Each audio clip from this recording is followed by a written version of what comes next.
you are running for there in Minnesota, right? Yes, U.S. Senate against Amy Klobuchar. That's right. And what made you decide to run? Political corruption. Too much corruption? Political corruption, yeah. Oh, Too much political corruption. Yeah, And political corruption, yeah. And you can change that? Well, I could try. Yeah, for sure. What do you think about all those Somalian people that live over there in Minnesota and now they're voting for Iliad, Omar, and all those crappy people? What do you think about that? First of all, I don't think anybody knows the full scope of what type of election fraud has taken place in Minnesota or anywhere else in the country, for that matter.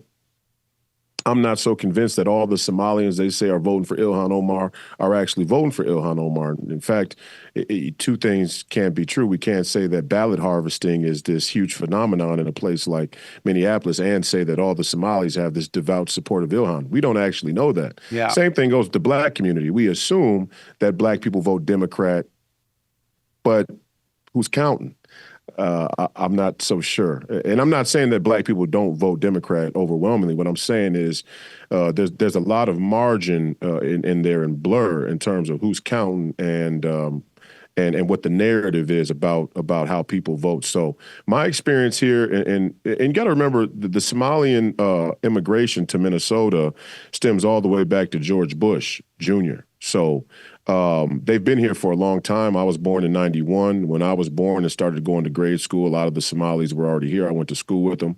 I know them. A lot of good people. A lot of people supporting Donald Trump. I have Somalians come up to me all the time here in Minnesota and say, we're voting for Donald Trump. We're tired of the LGBTQ. We're tired of our prices being too high. We're tired of the narrative.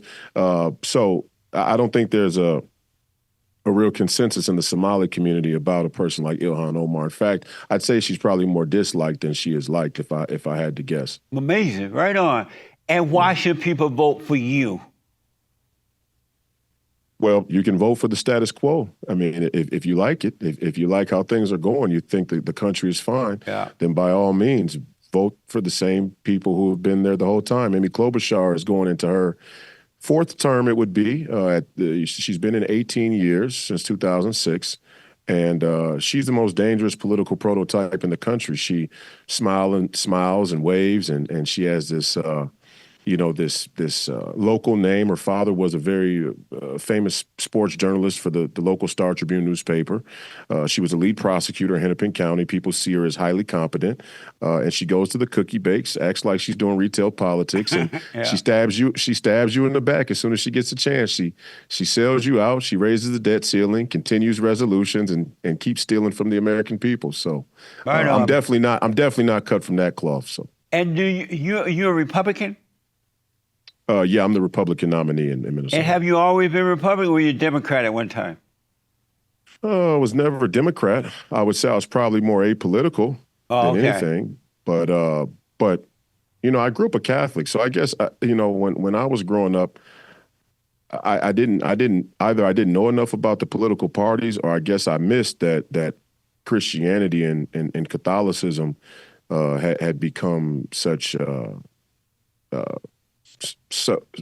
big enemy to the Democrat Party. I guess where I was growing up in my little neighborhood of Rondo, St. Paul, I didn't realize that all of our black Catholic parishes or Christian churches were such an enemy to the Democrat Party. I guess now we see we see that we are the enemy. So what a mess. I guess I have no choice but to be a Republican because That's right, man. They're the only ones that will even acknowledge that God is of some importance, even though a lot of Republicans fall way short as well. So. Yeah. Do you believe racism exists? Oh yeah. You do? Sure. Oh, for sure. Where's the proof of it? The proof? Yeah. Well, there's nothing more racist than telling a young black man that he should vote Democrat because white liberals say so. But that's because they hate him. There you go. That's not racism. That's hate.